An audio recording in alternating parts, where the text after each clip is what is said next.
حضرت ابراہیم علیہ السلام نے اپنے چچا کے گھر سے الگ اپنا کوئی انتظام کر لیا اور وہاں سے چلے گئے، مگر اپنے قول کے مطابق اللہ کی بندگی کی دعوت دیتے رہے اور بتوں کی خدائی کا انکار کرتے رہے۔ ملک بابل کے لوگ ہر سال ایک عید منایا کرتے تھے اور اس دن کچھ خصوصی کام انجام دیا کرتے تھے، چنانچہ وہ لوگ سارا دن شہر سے باہر گزارتے تھے۔ ایک دفعہ جب عید کا دن آیا اور وہ لوگ شہر سے باہر چلے گئے تو حضرت ابراہیم علیہ السلام اکیلے اس شہر میں رہ گئے۔ جب حضرت ابراہیم علیہ السلام نے دیکھا کہ شہر خالی ہے اور بت خانے کا کوئی محافظ بھی نہیں ہے، حضرت ابراہیم علیہ السلام نے ایک کلہاڑا لیا اور بت خانے میں جا پہنچے۔ اس عالی شان بت خانے کو دیکھنے لگے جس کو بڑی نفاست کے ساتھ سجایا گیا تھا۔ اس میں مختلف بتوں کو ان کے مطابق ترتیب میں رکھا گیا تھا۔ تب آپ نے ان بتوں کا مذاق اڑانے کے لیے کھانا ان کے آگے رکھا جو آپ ساتھ لے گئے تھے۔ آپ نے ان سے کہا، کیا تم کھانا کھاؤ گے؟ جب بتوں کی طرف سے کوئی جواب نہ ملا تو کہا، تم بولتے کیوں نہیں؟ لیکن اب بھی کوئی جواب نہ ملا۔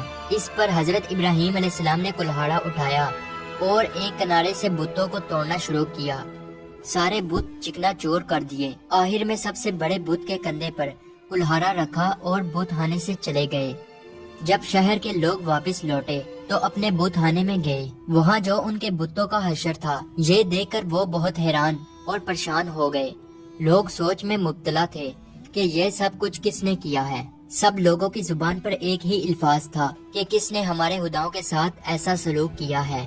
بعض لوگوں نے کہا، ہم نے ایک نوجوان کو بتوں کی برائی بیان کرتے ہوئے سنا ہے کہ جس کا نام ابراہیم ہے، وہ بتوں کی عبادت کو بے عقلی کا کام سمجھتا ہے اور اس نے ہمیں لعنت ملامت بھی کی تھی، اس لیے ممکن ہے کہ یہ کام اس نے ہی کیا ہو۔